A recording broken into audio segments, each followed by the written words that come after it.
Jai Hind cadets. So we are on unit Environment Awareness and Conservation. Lesson plan E1 Natural Resources Conservation and Management.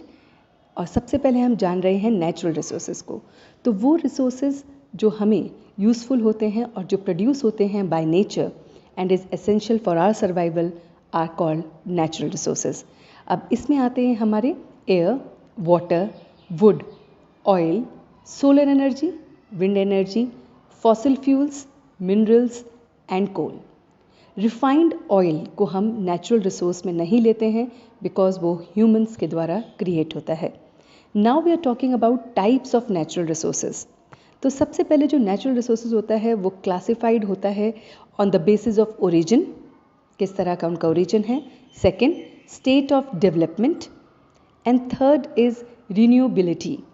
सबसे पहले हम जान रहे हैं natural resources का classification on the basis of renewability.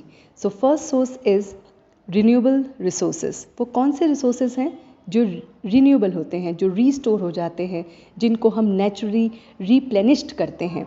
वो हैं sunlight, air, water, wind, क्योंकि इनको हम कॉन्टिन्यूसली हमारे लिए अवेलेबल होते हैं और हम इनको रीयूज़ और रीस्टोर करके बार बार यूज़ कर सकते हैं। The second part is non renewable resources.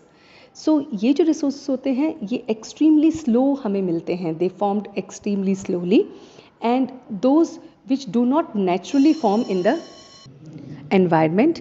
तो ये होते हैं हमारे मिनरल, फॉसिल फ्यूल्स और ये हमारे नॉन रिन्यूएबल रिसोर्सेज में आते हैं। तो हमें इनको बहुत ज़्यादा संभाल के यूज़ करना होता है। अब हम बात कर रहे हैं रिसोर्सेज की on the basis of origin. तो first is biotic and second is abiotic. So biotic resources are obtained from biosphere, जो इंक्लूड करता है लिविंग एंड ऑर्गेनिक मटेरियल्स।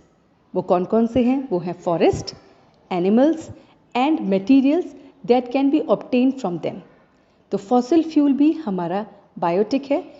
वो coal and petroleum are also included in this category because they are formed by decaying and by organic matters। जब decay हो जाते हैं तो हमें ये fossil fuel मिलते हैं।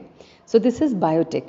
Now we are talking about abiotic. Abiotic क्या होते हैं? जो हमें मिलते हैं नॉन लिविंग से या फिर नॉन ऑर्गेनिक मटेरियल से। वो कौन कौन से होते हैं?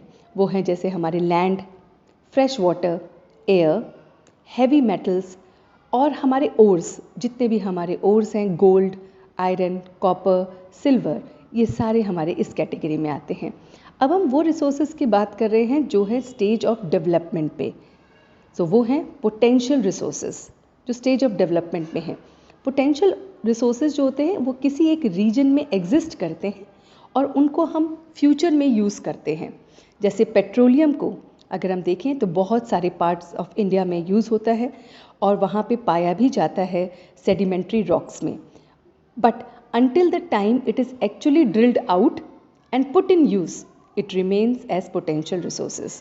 तो वो हम एज ए पोटेंशियल रिसोर्सेज की तरह यूज़ करते हैं कि हम उन्हें यूज़ नहीं कर रहे हैं लेकिन हमने निकाल लिया है। हम जब निकालेंगे, यूज़ करेंगे तो वो हमारे दूसरे रिसोर्सेज हो जाएंगे, तब तक के लिए वो हमारे पोटेंशियल रिसोर्सेज हैं। Next we are talking about actual resources.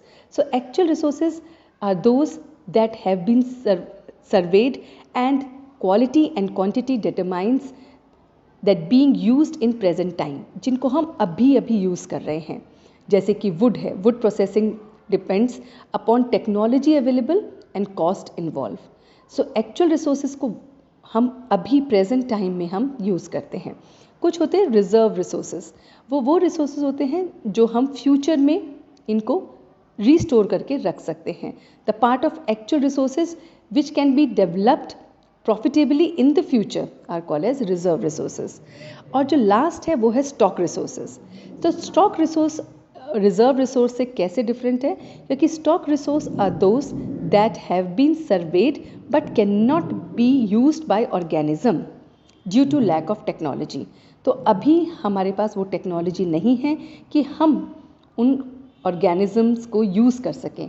सो उनको हम अपने रिसोर्सेज को यूज़ कर सकते हैं। तो ये आते हैं आपके स्टॉक रिसोर्सेज में। So these are the types of resources.